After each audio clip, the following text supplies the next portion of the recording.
ये कहानी Lord of the rings की तीनों फिल्मों से पहले की है, लेकिन इसे उनके बाद रिलीज किया गया था। इस फिल्म में अलग अलग जातियों के लोग दिखाई देते हैं, जैसे कि एल्व्स जो बेहद अमीर और हुनरमंद होते हैं। ये पहाड़ों में रहते हैं और हाथ के काम में माहिर होते हैं। एल्व्स अमर होते हैं, यानी वो कभी मरते नहीं, इसलिए कई लोग उन्हें भगवान जैसा मानते हैं। कहानी में 5 जादूगरों विज़र्ड्स का भी जिक्र आता है, जिनमें गैंडल्फ द ग्रे, सारूमन और एक तीसरा जादूगर ब्राउन कहलाता है। इन तीनों का किरदार इस कहानी में देखने को मिलता है। दूसरी ओर हॉबिट्स नाम के छोटे कद के लोग शायर नाम की जगह में रहते हैं। वहाँ पर न लड़ाई होती है न हिंसा। वो लोग बस खाते पीते मौज मस्ती करते हैं और हमेशा खुश रहते हैं। अब बात करते हैं ऑर्क्स की। ये दरअसल राक्षसों की एक प्रजाति है जो हर जीव के दुश्मन है। इनके नेता का नाम है अजोग। इनके साथ ही गॉब्लिन्स नाम की प्रजाति भी होती है, जो कि ऑर्क्स की ही एक शाखा है। तो ये थी वो अलग अलग प्रजातियां जो आपको इस कहानी में आगे देखने और सुनने को मिलेंगी। अब आते हैं असली किरदार पर, बिल्बो बैगिंस,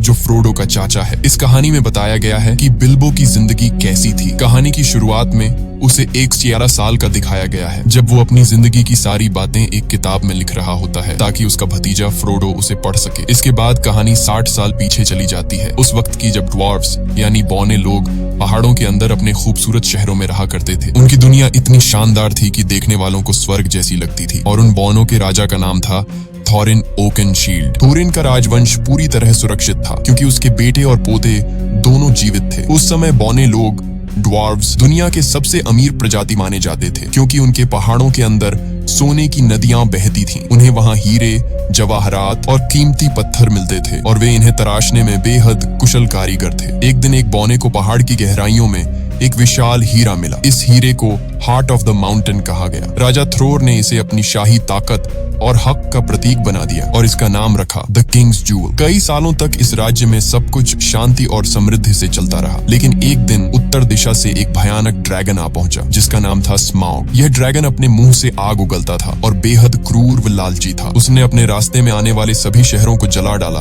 और फिर उस पहाड़ में घुस गया जहां बौने रहते थे। उसने सारा सोना और खजाना अपने कब्जे में ले लिया, अपनी लालच और शक्ति दिखाने के लिए। इस हमले में वह कीमती हीरा हार्ट ऑफ द माउंटेन यानी राजा का हीरा एरेबोर भी खो गया। जो बौने कभी सोने के साम्राज्य के मालिक थे, अब बेघर और बेसहारा बन गए। स्मॉग नाम का वो ड्रैगन पूरे इलाके पर राज करने लगा और सारे बौनों को पहाड़ों से भागना पड़ा। इसी दौरान एल्व्स की सेना वहां पहुंची। राजा थ्रोर का पोता थ्रेन उनसे मदद की भीख मांगता है, लेकिन एल्व्स ने मदद करने से इनकार कर दिया। उनके राजा को डर था कि अगर उन्होंने कुछ किया तो उनके लोग ड्रैगन के क्रोध का शिकार हो जाएंगे, इसलिए उन्होंने मुड़कर देखना तक गवारा नहीं किया। इसके बाद बौने पूरी तरह बेघर हो गए। वो जंगलों में भटकने लगे और राजकुमार थॉरिन को इंसानों के लिए मजदूरी तक करनी पड़ी। जो लोग कभी सोने के महलों में रहते थे, वो अब दर दर की ठोकरें खाने लगे। इस तरह वो बौने जो कभी स्वर्ग जैसी जगह पर रहते थे, अब हमेशा के लिए अपना घर और राज्य खो बैठे। कई साल इसी तरह बीत गए। फिर एक दिन जादूगर गंडाल्फ द ग्रे ने बिल्बो बैगिंस के घर पर एक अजीब सी पार्टी रखी, जिसके बारे में बिल्बो को खुद कुछ पता नहीं था। उस रात 13 बौने 13 ड्वार्फ्स वहां पहुंचे, जिनमें थॉरिन ओकेनशील्ड भी शामिल था, जो राजा थ्रोर का पोता और बौनों का नेता था। पार्टी के दौरान उन्होंने बताया कि अब पंछी फिर से उन पहाड़ों की ओर लौटने लगे हैं जहां वे पहले रहा करते थे। एक भविष्यवाणी के अनुसार जब पंछी वापस एरेबोर की ओर लौटने लगे तो इसका मतलब होता है कि स्मॉग नाम का ड्रैगन अपनी तबाही के अंत के करीब है। थॉरिन कहता है, अगर यह संकेत हमने देखा है तो दूसरों ने भी देखा होगा और अब वे सब भी हमारे एरेबोर पर कब्जा करना चाहेंगे, जहां अनगिनत खजाने और सोना अब भी छिपा है। लेकिन हम ऐसा नहीं होने देंगे। हम स्मॉग को मार गिराएंगे, उसे भगा देंगे और अपना घर, अपनी जमीन और अपना गर्व वापस हासिल करेंगे। तभी एक बौना कहता है, लेकिन तुम भूल रहे हो, पहाड़ का मुख्य दरवाजा तो बंद है, अंदर जाने का कोई रास्ता नहीं। तभी गैंडल्फ मुस्कुराता है और अपनी जेब से एक चाबी निकाल कर कहता है, यह चाबी तुम्हारे पिता ने मुझे दी थी ताकि मैं इसे सुरक्षित रख सकूं। ये देखकर एक और बौना कहता है, अगर चाबी है तो जरूर कोई गुप्त दरवाजा भी होगा जिससे हम अंदर जा सकते हैं। गैंडल्फ द ग्रे कहता है, हाँ, पहाड़ की दीवारों के पास कुछ पुराने खंडहर हैं जहां से एक गुप्त रास्ता नीचे के कमरों तक जाता है, लेकिन उस दरवाजे को ढूंढना आसान नहीं होगा, क्योंकि एरेबोर के दरवाजे हमेशा अदृश्य रहते हैं। इसके बाद गंडाल्फ एक नक्शा मैप निकालता है और कहता है, इस नक्शे में इसका जवाब छिपा है। शायद ये हमें बताए कि वह दरवाजा कहाँ है, लेकिन मुझे इसे पढ़ना नहीं आता। हालांकि मिडिल अर्थ में कुछ लोग हैं जो ऐसे नक्शे को पढ़ सकते हैं और इसके गुप्त संकेतों को समझ सकते हैं। हमें उनकी मदद लेनी होगी। गैंडल्फ आगे कहता है, इस सफर में बिल्बो बैगिंस भी हमारे साथ जाएगा, क्योंकि ड्रैगन स्मॉग बौनों की गंध को पहचानता है लेकिन हॉबिट्स की नहीं। इसलिए जब हमें पहाड़ के अंदर घुसना होगा तो बिल्बो हमारी सबसे बड़ी मदद करेगा। लेकिन बिल्बो डर जाता है। वो कहता है, नहीं, मैं नहीं जाऊंगा, वहां मेरी जान जा सकती है। अगर उस ड्रैगन ने मुंह से आग फेंकी तो मेरी हड्डियां तक पिघल जाएंगी। इसलिए वो साफ साफ मना कर देता है। मगर अगले दिन जब सभी बौने और गैंडल्फ रवाना हो जाते हैं तो बिल्बो को अचानक कुछ महसूस होता है। वो भागता हुआ उनके पीछे जाता है और उनके दिए हुए सहमति पत्र कॉन्ट्रैक्ट पर दस्तखत कर देता है। अब बिल्बो भी उन 13 बौनों की टोली का हिस्सा बन जाता है और सब मिलकर उस जगह की ओर निकल पड़ते हैं जहां ड्रैगन स्मॉग रहता है, यानी एरिबोर की दिशा में। पूरा दिन सफर करने के बाद रात को जब वो एक जगह आराम करने रुकते हैं तो उन्हें एहसास होता है कि चारों तरफ ऑर्क्स राक्षस घूम रहे हैं। तभी एक बुजुर्ग बौना अपनी पुरानी यादें सुनाने लगता है। वो कहता है, जब स्मॉग ने हमारे पहाड़ों पर कब्जा कर लिया था तब हमारे राजा ने अपनी पुरानी नगरी वापस लेने की कोशिश की थी, लेकिन उससे पहले ऑर्क्स की सेना आ पहुंची। उनका नेता बेहद भयानक और शक्तिशाली था। उसका नाम था आजोग। राजा थ्रॉर यानी थॉरिन के दादा ने उससे सीधे लड़ाई की, लेकिन अजोग ने उनका सिर काट दिया। इस सदमे से थॉरिन के पिता थ्रेन पागल हो गए और फिर कभी नहीं मिले। लेकिन थॉरिन ने हार नहीं मानी। उसने अजोग का मुकाबला बिना हथियार के किया और लंबी लड़ाई के बाद अपनी तलवार से अजोग का एक हाथ काट दिया। तब उस दानव को एहसास हुआ कि थॉरिन की नस्ल को मिटाना आसान नहीं है। मगर उस युद्ध में बौनों की पूरी सेना खत्म हो गई और कुछ ही बौने जिंदा बच पाए। फिर वह बौना गर्व से कहता है, उसी दिन मुझे समझ आया कि अगर कोई हमें दोबारा एकजुट कर सकता है तो वो सिर्फ थॉरिन ओकनशील्ड ही है। इसीलिए आज थॉरिन और उसके 12 साथी बौने अपने पहाड़ एरिबोर को वापस पाना चाहते हैं और गैंडल्फ जानता है कि ये उनका हक है, इसीलिए वो पूरी तरह उनके साथ है।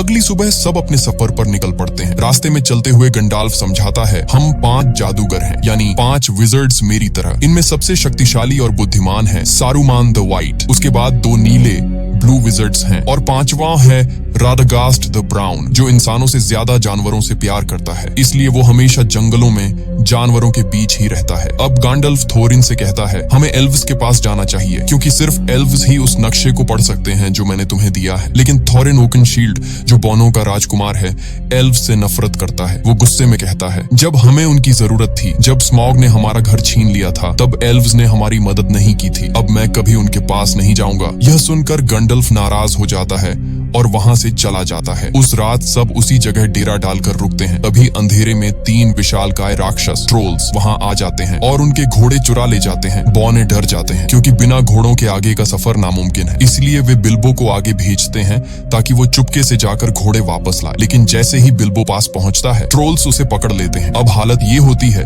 कि सभी बौनों को पकड़ लिया जाता है और ट्रोल्स उन्हें आग पर भून कर खाने की तैयारी करने लगते हैं। तभी उनमें से एक ट्रोल कहता है, जल्दी करो, सूरज निकलने वाला है। अगर सूरज की रोशनी हम पर पड़ी तो हम सब पत्थर बन जाएंगे। इसी बीच बिल्बो अपनी चालाकी दिखाता है। वो तीनों ट्रोल से बातों में उलझाने लगता है, उन्हें आपस में झगड़वाने लगता है ताकि वक्त निकल जाए। और जैसे ही सुबह की पहली किरणें निकलती हैं, उसी वक्त गैंडल्फ ऊंची चट्टान पर खड़ा होता है। वो अपनी जादुई छड़ी से उस चट्टान पर वार करता है और चट्टान टूटकर 2 हिस्सों में बंट जाती है। उसके पीछे से निकलती हुई सूरज की तेज किरणें सीधी ट्रोल्स पर पड़ती हैं और देखते ही देखते तीनों ट्रोल्स पत्थर बन जाते हैं। इस तरह बिल्बो की समझदारी और गैंडल्फ के जादू से सारे बौने बच जाते हैं और उनका सफर फिर से जारी होता है।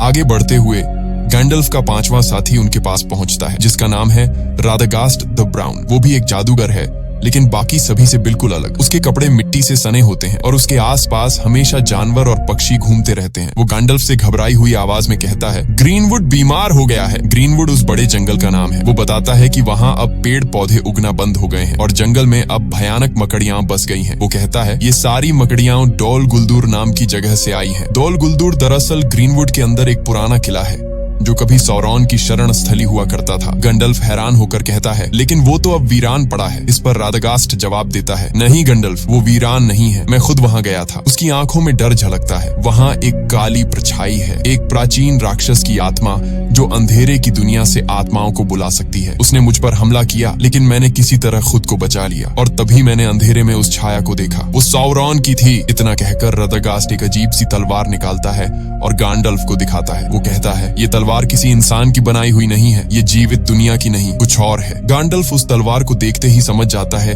कि रदागस्ट सच कह रहा है। अंधकार फिर से लौट आया है। उसी वक्त आसमान से भेड़ियों की डरावनी हुआ सुनाई देती है। गैंडल्फ चौंक जाता है। ये वॉर्ग्स हैं। असल में ये भेड़िए नहीं, बल्कि ऑर्क्स के शिकारी जानवर हैं, जो उन्हें मारने और पकड़ने के लिए पीछा कर रहे थे। रादागास्ट तुरंत कहता है, मैं उन्हें अपनी तरफ खींच लूंगा, तुम सब भाग जाओ। वो अपनी जादुई स्लेज पर सवार होता है, जो खरगोशों से खींची जाती है, और ऑर्क्स और वॉर्ग्स उसका पीछा करने लगते हैं। इधर गैंडल्फ और बाकी बौने भागते हुए जमीन के नीचे बने एक सुरंग में घुस जाते हैं। पीछे से वॉर्ग्स उन पर झपटने ही वाले होते हैं, लेकिन वो सब किसी तरह सुरंग के अंदर गायब हो जाते हैं और फिलहाल के लिए अपनी जान बचा लेते हैं। तभी अचानक वहां एल्व्स आ पहुंचते हैं, तेज, खूबसूरत और बेहद घातक। कुछ ही पलों में वो सारे ऑर्क्स को खत्म कर देते हैं। इस लड़ाई से बचते हुए बौने, गैंडाल्फ और बिल्बो एक अंधेरी गुफा से निकलकर पहुंचते हैं एक जादुई और रहस्यमयी जगह, रिवेंडेल, यानी एल्व्स की धरती। यही वो जगह थी जहां जाने का बिल्बो बैगिंस हमेशा से सपना देखता था, लेकिन थोरिन को वहां जाना बिल्कुल पसंद नहीं था। वो एल्व्स से नफरत करता था, क्योंकि जब उसके कबीले को उनकी सबसे ज्यादा जरूरत थी, तब एल्व्स ने मदद करने से इनकार कर दिया था। फिर भी गैंडाल्फ की मनाने पर थोरिन और बाकी बौने वहां जाने के लिए तैयार हो जाते हैं। एल्व्स उनका स्वागत करते हैं और उसी वक्त गैंडाल्फ थोरिन से कहता है कि वो नक्शा उसे दे दे, ताकि वो इसे एलरॉन्ड यानी एल्व्स के राजा को दिखा सके। थोरिन पहले तो हिचकिचाता है, लेकिन आखिरकार मान जाता है। जब एलरॉन्ड नक्शे को ध्यान से देखता है तो उसे उसमें एक गुप्त संदेश दिखाई देता है। वो बताता है कि ड्यूरिन डे पर तुम्हें ग्रे स्टोन के पास खड़ा होना होगा, और वहीं से तुम्हें वो गुप्त दरवाजा दिखाई देगा, जो केवल एक खास चाबी से ही खुलेगा। वो आगे समझाता है कि ड्यूरिन डे वो दिन होता है जब पतझड़ का आखिरी चांद और सर्दी का पहला सूरज एक साथ दिखाई देते हैं, और वो दिन बहुत जल्द आने वाला है। लेकिन एलरॉन्ड उन्हें चेतावनी देता है, तुम ही अकेले नहीं हो जो उस जगह पर नजर रखे हुए हो। बहुत से लोग वहां पहुंचने की कोशिश कर रहे हैं। और तभी वहां प्रकट होता है एक और शक्तिशाली जादूगर, सारूमन द व्हाइट, जो ताकत में गैंडाल्फ के बराबर है। सारूमन गैंडाल्फ से कहता है, हमें उन पहाड़ी रास्तों पर नहीं जाना चाहिए जहां ड्रैगन स्मॉग सो रहा है, क्योंकि वो पिछले 60 सालों से गहरी नींद में है। अगर वो जाग गया तो ये पूरी दुनिया राख में बदल जाएगी। लेकिन तभी यूनिकॉर्न्स कहते हैं, अगर स्मॉग जाग गया और उसने दुश्मनों के साथ हाथ मिला लिया तो तबाही ऐसी होगी जिसकी इंसान कल्पना भी नहीं कर सकता। वे गैंडाल्फ को सब कुछ बताते हैं जो रैडगास्ट यानी 5वां और भूरा जादूगर पहले ही बता चुका था, लेकिन सारूमन उनकी बातों पर यकीन करने से इनकार कर देता है। तभी एलरॉन्ड एल्व्स का राजा गंभीर आवाज में कहता है, 400 साल पहले जब अंधकार ने इस धरती को निगला था, तब हर चीज खत्म हो गई थी। अब बड़ी मुश्किल से हमने फिर से शांति पाई है, और मैं नहीं चाहता कि वो विनाश दोबारा लौट आए। इसलिए एल्व्स और सारूमन दोनों ही थोरिन के मिशन में साथ जाने से इनकार कर देते हैं। मगर थोरिन को किसी की मदद की जरूरत नहीं थी। वो पहले से ही एल्व्स से नाराज था, इसलिए बिना कुछ कहे, बिना अलविदा बोले वो वहां से निकल जाता है। कुछ समय बाद थोरिन और उसके साथी पहुंचते हैं धुंध से ढकी पहाड़ियों में, जिन्हें मिस्टी माउंटेन्स कहा जाता है। कहते हैं यहाँ विशाल पत्थरों के जोड़े रहते हैं जो जिंदा हैं और एक दूसरे से लड़ते रहते हैं। शुरुआत में किसी को यकीन नहीं होता, लेकिन अचानक पूरी घाटी हिलने लगती है, आसमान गूंज उठता है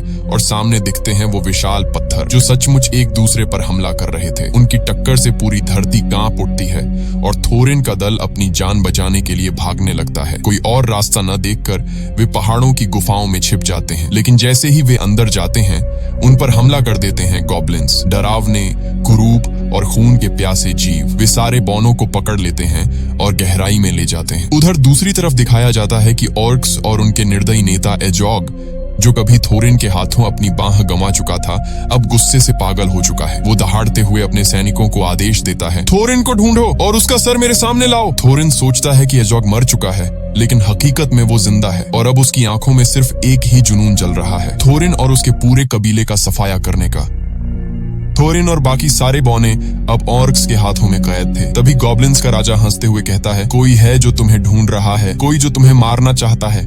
उसका नाम है एजॉग। वो अपने एक आदमी को भेजता है ताकि एजॉग से सौदा किया जा सके, थोरिन और उसके साथियों की मौत के बदले इनाम के लिए। अब ये 13 बौने पूरी तरह गॉब्लिन्स की कैद में थे, लेकिन उनके साथ बिल्बो बैगिंस नहीं था। दरअसल जब गॉब्लिन्स ने उन सब पर हमला किया था, उसी अफरा तफरी में बिल्बो नीचे अंधेरी खाई में गिर पड़ा। वो इतनी गहराई में जा गिरा जहां रोशनी का नामो निशान नहीं था, एक ऐसी जगह जिसे अंडरवर्ल्ड कहा जाता है। वहीं उसके साथ एक गॉब्लिन भी नीचे गिरता है। दोनों बेहोश पड़े होते हैं। तभी अंधेरे में एक डरावना, पतला, चमकती आंखों वाला जीव आता है, गॉलम। गॉलम यहाँ अंधेरे झीलों के बीच रहता है मछलियां और गॉब्लिन्स खाकर जिंदा रहता है। उसके पास एक रहस्यमयी अंगूठी है, वो अंगूठी जिसमें अपार ताकत छिपी है। जब वो बेहोश गॉब्लिन को देखता है तो उसे घसीटकर ले जाने लगता है, लेकिन तभी गॉब्लिन होश में आ जाता है। गोलम गुस्से में एक पत्थर उठाता है और उस पर हमला कर देता है, और उसी झगड़े के दौरान वो अंगूठी, उसकी सबसे कीमती चीज, उसके जेब से गिर जाती है। दूर कोने में छिपा बिल्बो ये सब देख रहा होता है। वो धीरे से आगे बढ़ता है और वो अंगूठी उठाकर अपनी जेब में रख लेता है। उसे पता नहीं था कि उसने अभी अभी पूरी दुनिया की किस्मत अपने हाथों में ले ली है, लेकिन अब बिल्बो के सामने नई मुसीबत थी। इस अंधेरी जगह से निकलने का रास्ता उसे मालूम नहीं था। तभी सामने से वही डरावना गोलम आता है। उसकी आंखों में खून उतर आया था। वो बिल्बो को देखकर गुर्राता है और कहता है, माय प्रेशियस, तू यहाँ क्या कर रहा है? वो बिल्बो को मार डालना चाहता है, लेकिन बिल्बो हिम्मत दिखाता है और कहता है, ठहरो, चलो एक खेल खेलते हैं। अगर मैं तुम्हारे सारे पहेलियों के सही जवाब दे दूं और तुम मेरी पहेली न सुलझा सको तो तुम मुझे बाहर का रास्ता दिखाओगे।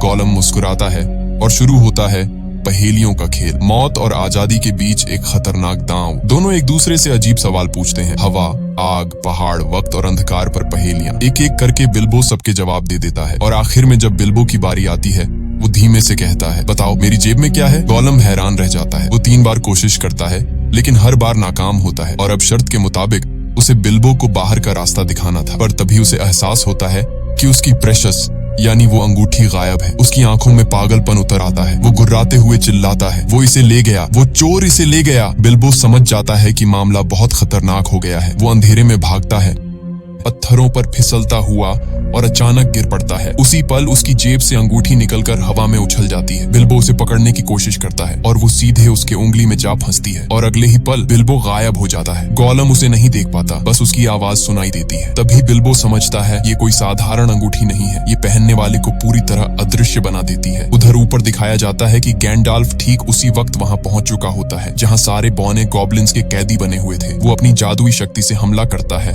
और शुरू हो जाती है एक भयंकर लड़ाई। गॉब्लिन्स का राजा, एक विशालकाय भयानक जीव, गर्जना करता है, लेकिन गैंडाल्फ अपनी तलवार से उसका सिर काट देता है। धुएं और आग के बीच सारे बौने आजाद होकर भागते हैं और आखिरकार पहाड़ों के रास्तों से बाहर निकल आते हैं। वहीं दूसरी तरफ बिल्बो धीरे धीरे अंधेरे से बाहर निकलता है, लेकिन गोलम उसके रास्ते में आ जाता है। उसकी आंखों में पागलपन और नफरत झलक रही होती है। बिल्बो चुपचाप तलवार निकालता है। वो गोलम को मार सकता था, पर उसी पल वो रुक जाता है। उसे उस जीव पर दया आ जाती है जो अपनी लालच और तन्हाई में खुद ही कैद हो गया था। बिल्बो उसे मारे बिना उसके ऊपर से छलांग लगाता है और भाग निकलता है। गोलम उसकी चीखती आवाज के साथ गुफा में गूंज उठता है, वो चोर, उसने मेरी प्रेशस चुरा ली। और उसी पल से गोलम के दिल में जल उठती है बिल्बो के लिए नफरत की आग। बाहर निकलने पर बिल्बो की मुलाकात थोरिन और बाकी बौनों से होती है। सब उसे देखकर हैरान रह जाते हैं, वो कैसे बच निकला। लेकिन उनकी राहत ज्यादा देर नहीं टिकती, क्योंकि तभी अचानक आसमान से आवाजें आने लगती हैं। एजोग और उसकी ऑर्क्स की फौज वहां पहुंच चुकी होती है। वो विशालकाय भेड़ियों, वॉर्ग्स पर सवार होकर हमला करते हैं। बौने अपनी जान बचाने के लिए भागते हैं और एक ऊंची चट्टान तक पहुंच जाते हैं। आगे रास्ता खत्म, पीछे मौत। गैंडाल्फ तुरंत सबको आदेश देता है, पेड़ों पर चढ़ो। सब तेजी से ऊपर चढ़ते हैं, लेकिन वॉर्ग्स नीचे से छलांग लगाकर पेड़ों को हिलाने लगते हैं। हवा में डर और चीखें भर जाती हैं। गैंडाल्फ अपनी छड़ी उठाता है और एक शक्तिशाली मंत्र बोलता है, नार फायर। अचानक आग भड़क उठती है और वो जलते हुए पाइन कोन नीचे फेंकता है। आग की लपटें भेड़ियों को घेर लेती हैं। कई ऑर्क्स झलकर गिर पड़ते हैं। आसमान में धुआं उठ रहा था। नीचे मौत थी और ऊपर टहनियों पर लटके थे थोरिन, बिल्बो और बाकी सारे बौने। और तभी कुछ ऐसा होने वाला था जो उनके भाग्य की दिशा हमेशा के लिए बदल देता। थोरिन और अजोग का आमना सामना फिर से होता है। थोरिन जैसे ही अजोग को देखता है, उसके गुस्से की कोई हद नहीं रहती, क्योंकि अजोग ने ही उसके दादा का सिर कलम किया था। वो गुस्से में अपनी तलवार निकालकर उस पर टूट पड़ता है, लेकिन अजोग बहुत ताकतवर होता है। उसका भेड़िया थोरिन को मुंह में दबोचकर जोर से फेंक देता है। अजोग अपने सैनिकों से कहता है कि थोरिन का सिर काट दो। तभी जब उसका आदमी तलवार उठाता है, बिल्बो बैगिंस उस पर हमला कर देता है, लेकिन बिल्बो इतने बड़े राक्षसों से मुकाबला नहीं कर सकता। उसके सामने 4 ऑर्क्स अपने अपने विशाल भेड़ियों पर सवार होकर उसकी ओर बढ़ रहे होते हैं ताकि उसे मार सकें। तभी बाकी बौने पेड़ों से नीचे उतरते हैं और उन पर हमला कर देते हैं, लेकिन ये ऑर्क्स बहुत ताकतवर होते हैं और बौनों के लिए उनका सामना करना मुश्किल पड़ता है। तभी आसमान से विशाल ईगल्स, गरुड़ जैसे विशाल पक्षी उतरते हैं। ये ईगल्स ऑर्क्स पर टूट पड़ते हैं, उन्हें अपनी तेज पंजों में पकड़कर हवा में उठा ले जाते हैं और नीचे गिरा देते हैं। इस तरह बिल्बो बैगिंस, थोरिन और बाकी सभी की जान बच जाती है। इन ईगल्स को यहाँ भेजा था गैलाड्रियल ने, जो एक एल्फ होती है और गैंडाल्फ पर पूरी तरह भरोसा करती है। उसे पूरा यकीन होता है कि गैंडाल्फ जो कह रहा है वो सच है और बिल्कुल सही है, इसलिए उसने मदद भेजी थी। ईगल्स सबको उठाकर दूर सुरक्षित जगह ले जाते हैं, जबकि नीचे अजोग और उसके बाकी सैनिक गुस्से में उन्हें जाता हुआ देखते रह जाते हैं। ईगल्स सबको एक सुरक्षित जगह पर उतार देते हैं। वहां थोरिन बिल्बो बैगिंस के पास आता है और कहता है, मैं हमेशा तुम्हारे खिलाफ था। मैं नहीं चाहता था कि तुम हमारे साथ आओ क्योंकि मुझे तुम पर भरोसा नहीं था, लेकिन अपनी जिंदगी में मैं कभी इतना गलत नहीं हुआ। इतना कहकर थोरिन बिल्बो बैगिंस को गले लगा लेता है। हालांकि बिल्बो बैगिंस के पास अब वह जादुई अंगूठी होती है, लेकिन वो इसके बारे में किसी को कुछ नहीं बताता। अब सबकी नजरें उस पहाड़ पर होती हैं, वही पहाड़ जो कभी बोनो का घर था, जहां वे शांति से रहते थे। लेकिन अब उसी पहाड़ के भीतर सो रहा है भयानक ड्रैगन स्मॉग, जिसने कभी इनसे उनका घर छीन लिया था। फिर कैमरा उस पहाड़ के अंदर दिखाता है जहां स्मॉग, जो पिछले 60 सालों से गहरी नींद में था, अब अपनी आंखें खोल देता है और यहीं पर कहानी खत्म होती है। ये फिल्म 2012 में रिलीज हुई थी, जिसे IMDb पर 7.8/10 की रेटिंग मिली है।